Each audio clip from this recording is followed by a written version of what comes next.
నమస్తే SR7 TV news కి స్వాగతం. ఏలూరు జిల్లా పోలవరం మండల కేంద్రంలో కాశ్మీర్లో జరిగిన ఉగ్రదాడిని ఖండిస్తూ హిందూ, ముస్లిం, క్రిస్టియన్ మతాల ప్రతినిధులు కలిసి కొవ్వొత్తుల ర్యాలీ నిర్వహించారు. కూటమి నాయకుల ఆధ్వర్యంలో పోలవరం మెయిన్ సెంటర్ నుంచి ఏటుకట్టు సెంటర్ వరకు ఈ ర్యాలీ కొనసాగింది. నాయకులు మాట్లాడుతూ అమాయక పర్యాటకులపై జరిగిన దాడిని తీవ్రంగా ఖండించారు. ఉగ్రవాదానికి అంతర్జాతీయంగా వ్యతిరేకత పెంచాలని ప్రధానమంత్రి Narendra Modi, CM Chandrababu Naidu, deputy CM Pawan Kalyan ప్రపంచ దేశాల మద్దతుతో కఠిన చర్యలు తీసుకోవాలని కోరారు. హతమైన వారిని స్మరిస్తూ మౌనం పాటించారు. కార్యక్రమంలో అన్ని మతాల ప్రజలు, నేతలు పాల్గొన్నారు. జమ్మూ కాశ్మీర్లో జరిగిన ఉగ్రదాడిలో 28 మంది పర్యాటకులు వారి యొక్క ప్రాణాలు కోల్పోవడం చాలా బాధాకరం.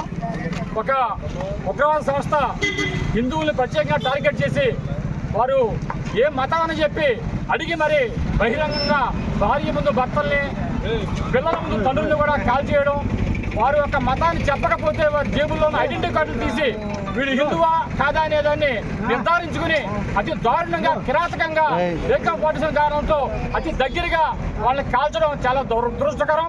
అటువంటి యొక్క ఉగ్రవాదుల్ని తక్షణమే అరెస్ట్ చేసి వారిని బహిరంగంగా మరోసారి కాల్ చేయాలని చెప్పి ఈ యొక్క ప్రభుత్వాన్ని మేము కోరుతున్నాం. మరీ ముఖ్యంగా ఇప్పటికే రాష్ట్రంలో పవన్ కళ్యాణ్ గారు కానీ, చంద్రబాబు నాయుడు గారు కానీ, అదే ప్రధానమంత్రి నరేంద్ర మోడీ గారు కూడా ఈ యొక్క ఉగ్రవాదాన్ని అణిచేయాలని చెప్పి ప్రపంచ దేశాల మద్దతుతో వారందరినీ కూడా తప్పనిసరిగా అరెస్ట్ చేసి తగిన చర్యలు తీసుకుంటామని చెప్పి ఇప్పటికే భారత ప్రభుత్వం తేల్చి చెప్పింది. అయినా సరే ఈ యొక్క ఉగ్రదాడులు దేశవ్యాప్తంగా ప్రతి చోట జరుగుతున్నాయి కాబట్టి వాటిని పూర్తి స్థాయిలో ఒట్టు పెట్టాలని చెప్పి మా యొక్క కూటమి ప్రభుత్వంతో డిమాండ్ చేస్తున్నాం. ముఖ్యంగా ఈ యొక్క జమ్మూ కాశ్మీర్లో సంబంధించి ఆ యొక్క TRF సంస్థ జమ్మూ కాశ్మీర్లో 370 యాక్ట్ ఎప్పుడైతే రద్దు జరిగిందో ఆ రోజు నుంచి కూడా ఈ లష్కర్-ఏ-తోయబా అనే ఉగ్రవాద సంస్థ ప్రత్యేకంగా TRF అనే సంస్థను ఏర్పాటు చేసింది. ఎందుకంటే ఈ యొక్క పాకిస్తానే ఉగ్రవాదం తయారు చేస్తుందన్న విషయాన్ని ప్రపంచ దేశాలని గుర్తించాయి కాబట్టి ఈ యొక్క పాకిస్తాన్ బ్లాక్ లిస్ట్లో పెడతామని చెప్పి ఎప్పుడైతే అమెరికాతో పాటు పెద్ద దేశాన్ని కూడా హెచ్చరించాయో ఆ యొక్క లష్కర్-ఏ-తోయబా కాకుండా మేము అనుకూలంగా ఉన్నాం, టెర్రరిస్టులకు వ్యతిరేకంగా ఉన్నాం, శాంతియుత చర్చలకు అనుకూలంగా ఉన్నామని చెప్పి మరోపక్క ఈ యొక్క TRF సంస్థని ఏర్పాటు చేసి ఈ యొక్క TRF సంస్థ ద్వారా ఉగ్రవాదాన్ని పెంచి పోషిస్తున్న యొక్క పాకిస్తాన్కు తగిన గుణపాఠం చెబుతామని చెప్పాలని చెప్పి ఈ యొక్క ప్రభుత్వాలు కోరుతున్నాం.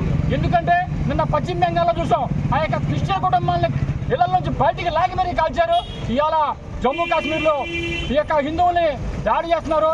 ఎందుకంటే ఈ యొక్క ఆంధ్రప్రదేశ్లో కానీ దేశవ్యాప్తంగా చాలామంది ముస్లింలు మత సామరస్యానికి అనుకూలంగా మనందరం భారతీయులం, మతాలు ఏవైనా, కులాలు ఏవైనా సరే, ప్రాంతాలు ఏవైనా సరే మనందరం కూడా భారతీయులు అనే ఉద్దేశంతో ఈ యొక్క ముస్లింస్ కూడా చాలా సానుకూలంగా అందరితో కలిసి ఈ యొక్క భారత ప్రభుత్వానికి, రాష్ట్ర ప్రభుత్వానికి మద్దతు ఇస్తుంటే మరికొంతమంది, కేవలం కొంతమంది ఉగ్రవాదులు ఆ యొక్క ఉగ్రవాదులు చేసే పని వల్ల కొంతమంది ఈరోజు ఇబ్బంది పడిన పరిస్థితి ఏర్పడుతుంది. మనం ఎవరో ఇబ్బంది పడక్కర్లేదు, కేవలం ఉగ్రవాదులను మాత్రమే అణిచివేద్దాం, ఉగ్రవాదులకు మాత్రమే వ్యతిరేకం మేము, అంతే తప్పించి మత ప్రాతిపదికన ఎవరికీ వ్యతిరేకం కాదు అనే విషయాన్ని మేము కూటమి ప్రభుత్వం తెలియజేస్తున్నాం.